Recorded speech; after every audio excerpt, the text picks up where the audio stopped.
பாசம் ஃப்ரெண்ட்லியாக பேசணும்னா மாதிரி போதும், அது நம்ம மேலே உசுரே வச்சுருக்கோம்.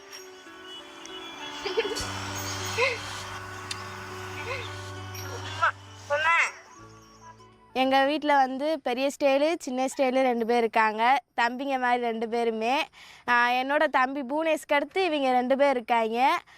இவங்க 2 பேருமே எனக்கு ஜல்லிக்கட்டில் போகும்போது பயமாலாம் இருக்கவே இருக்காது. 2 பேருமே அசால்ட்டாக என் கூடயே வருவாங்க. எங்கள் அப்பாவும் நானும் என் ஸ்டைலு 3 பேரும் தான் போய் வாடியிலே அவுத்துட்டு களத்தில் எல்லாம் டாண்டு நின்று நிதானமாக தான் வரும்.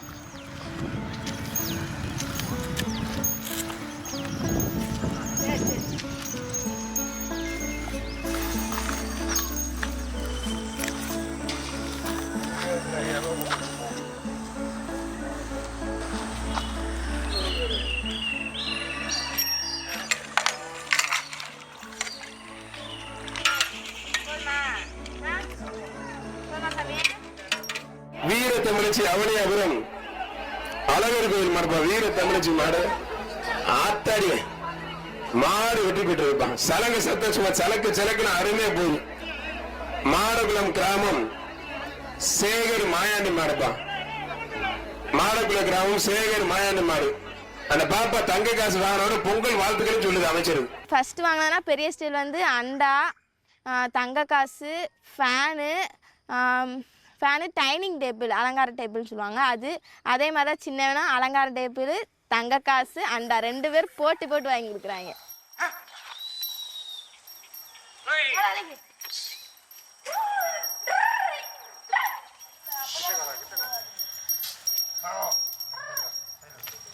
அதான் சார் எல்லாருமே ஊருக்குள்ள சொன்னாங்க, இந்த வருஷம் சின்ன பிள்ளைய கூட்டு போய் அவுக்குறான், இதெல்லாம் தேவையா உனக்கு? உனக்கு என்ன வீட்டில் பசங்க இல்லையா? இல்லை நீ போய் தேவையில்லாதெல்லாம் பொம்பளை பிள்ளைய கூட்டு போய் யூஸ் பண்ணிட்டு இருக்கேன் வச்சுக்கேன் நிலமா சொன்னாங்க. நான் ஒரே ஒரு டைம் பண்ணிட்டு உன்னோட சுதந்திரத்தை நான் ஒன்றும் செய்ய முடியாதுப்பா. 1000 பேர் சொல்கிறாங்க. உனக்கு காலத்துலேயோ உனக்கு ஒரு பேச்சோ உனக்கு என்ன தோணுதோ அது உன் மனசு பிடிச்சது நீ செஞ்சுக்கோ அப்படின்ட்டு அவங்க சொல்கிறாங்க. அதெல்லாம் வச்சுக்கிறாரு. நீ களத்தில் என்ன பேர் வாங்க முடியாது. அதனால் அதேமாதிரி என் பொண்ணு சும்மா சொல்லக்கூடாது. இந்த மாடெல்லாம் எதுக்கு வளர்க்குறீங்கலாம் கேட்டாங்க. அந்த பிள்ளைகிட்டலாம் கேட்டிருக்காங்க நிறையா பேர், இது எதுக்கு இந்த மாடெல்லாம் வளர்க்குறீங்க வைக்கிறீங்க, இது என்ன போகிற வரலாம் பிடி விடு அப்படின்லாம் பேசுகிறேன். கண்டில் எல்லாருமே வளர்த்தா பிடிக்கத்தான் செய்வாங்க. அது பக்குவம் வரும்போது தானே அதோட குணம் என்னன்னு தெரியும். அப்புறமேல் பக்குவம் வரும்போது தூக்கி போட்டு பாயும்போது தான் அப்புறம் என்னார் மக அப்படின்னு சொல்லி அவங்களுக்கு ஒரு ஆர்வம் வந்துருச்சு. 10th படிக்குது, நல்லா படிக்கணும், நல்லா மார்க் எடுக்கும், அதுக்கு ஃபோக்கஸ் பண்ணுங்க அப்படின்னு சொல்லுவாங்க. மறுபடியும் அந்த பிள்ளை எதுக்கு இந்த மாதிரி இதெல்லாம் விடுறீங்க, பசங்க போகிற போக்கில் போகிறதுக்கு பிள்ளை எதுக்கு அங்கே அனுப்புகிறீங்க அப்படின்லாம் கேட்பாங்க. ஃபஸ்ட்டு போகையில் ஒரு மாதிரி தான் இருந்துச்சு, பசங்களோட நம்ம அனுப்புகிறோம் எப்படி வருங்க அப்படின்ற ஒரு பயம் இருந்துச்சு. இப்போ ஒரு பயம் கிடையாது சார்.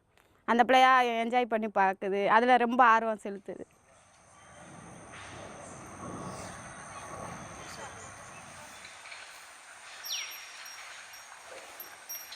ஒரு வருஷம் ஜல்லிக்கட்டு நடக்கும்போது குறைஞ்சபட்சம் ஒரு 48 நாள் வரதான் இருக்கணும். ஏன்னா எங்களுக்கும் எதுவும் ஆகக்கூடாது, இப்போ மாட்டுக்கு எதுவும் ஆகக்கூடாது. 2வது போகிறதுமே ரொம்ப கேர்ஃபுல்லான விஷயங்கள் இது. அப்போ நம்ம எவ்வளோக்கு எவ்வளோ மனக்கட்டுப்பாடு கொண்டு வரோமோ அவ்வளோக்கு அங்கே ஒழுக்கங்கள் இருக்கணும். செருப்பு அணிய மாட்டோம். 2வது தேவையில்லாத வீட்டுகளுக்கெல்லாம் போக மாட்டோம். வேறுத்த வீட்டுகளுக்கு நல்லது கெட்டதுக்கு அதுக்கெல்லாம் போக முடியாது. நாங்கள் டக்குன்னு எங்கேயும் போக முடியாது. அதனால இது சாமி மாடுன்றனால அந்த சாமி மாட்டோட ஒழுக்கத்தை நாங்கள் கொண்டு வருவோம். ஒரு கோயிலுக்கு நாங்கள் எப்படி விரதம் இருந்து கடைப்பிடிக்கிறோமோ அதேமாரி இதுக்கு நாங்கள் கொண்டு வருவோம். அந்த ஒரு 48 நாள் இருந்து இந்த ஜல்லிக்கட்டு முடிகிற வரைக்கும் ஒரு கண்ட்ரோலாக கொண்டு வருவோம். கிளம்பணுமா? பார்த்துவோமா? எல்லாம் ரெடியாக இருப்போமா? 1 மணி நேரம் இருந்து பிரிஞ்சு இருக்கிறதே முடியாது. எனக்கெல்லாம் வெளியூர் போனோம்னா எங்கள் அப்பா போக சொன்னாலும் போக மாட்டோம். நானும் சரி தம்பி சரி போக மாட்டோம். எனக்கு எங்கள் அண்டுதே முக்கியம், வீட்டில் தான் இருப்போம்னு சொல்லிட்டு நாங்கள் இருப்போம். எங்கள் அம்மா போவாங்க ஊருக்கு, நாங்கள் 2 பேருமே போட்டோம். அதுதான் நம்மளுக்கு சிறை, வேறு எதுவும் தேவையில்லை. நம்ம அம்மா அப்பா இது அடுத்து அவ்வளோதான். அவனை மட்டும் கொஞ்சிட்டீங்களா? இன்னும் கொஞ்சியா எங்கம்மா?